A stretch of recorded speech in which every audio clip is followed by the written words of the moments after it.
আসসালামু আলাইকুম everyone, welcome back to my channel.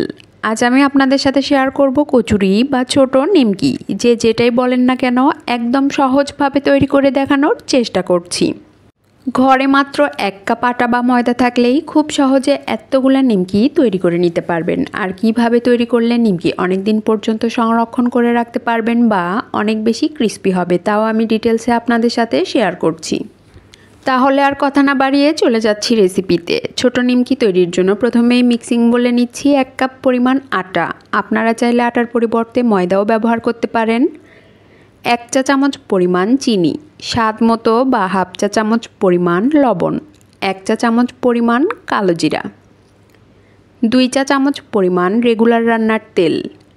এবার হাত দিয়ে ডলে ডলে সবগুলো খুব ভালোভাবে মিশিয়ে নিচ্ছি। মেশানো যত ভালো হবে নিমকিগুলো খেতে ঠিক ততটাই মজার হবে।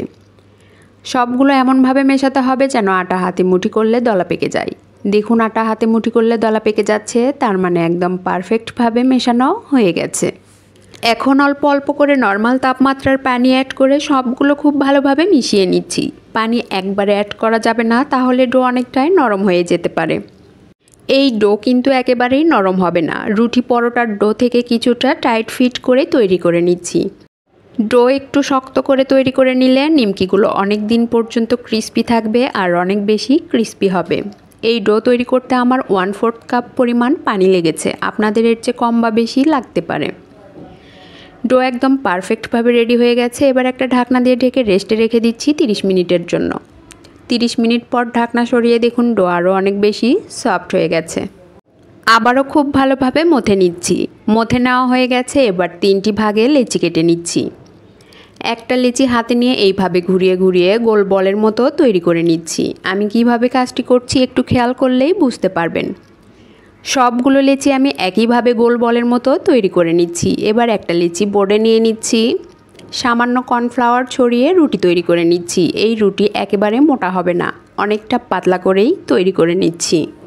আমি কেমন পুরুত্বের করে রুটি তৈরি করে নিয়েছি আপনাদের দেখিয়ে দিচ্ছি। দেখুন এই রুটি অনেকটা পাতলাই করেছি। এবার একটা ছুরির সাহায্যে প্রথমে লম্বা লম্বা করে এইভাবে কেটে নিচ্ছি, এরপর ঘুরিয়ে আবার এই দিকে কেটে নিচ্ছি।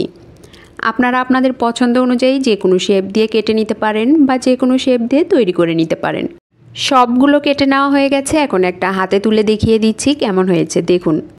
এবার এগুলো ভাজার জন্য পর্যাপ্ত পরিমাণ তেল দিয়ে চুলায় একটি প্যান বসিয়েছি। প্যানে তেল একেবারেই গরম হয়েছে।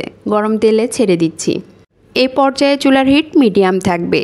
একটু সময় পরে চুলার হিট মিডিয়াম টু লোয়ের মাঝামাঝি করে ধীরে ধীরে ভাজতে হবে। চুলার হিট বাড়িয়ে কোনোভাবেই ভাজা যাবে না, তাহলে উপরে দ্রুত কালার চলে আসবে, পুড়ে যাবে।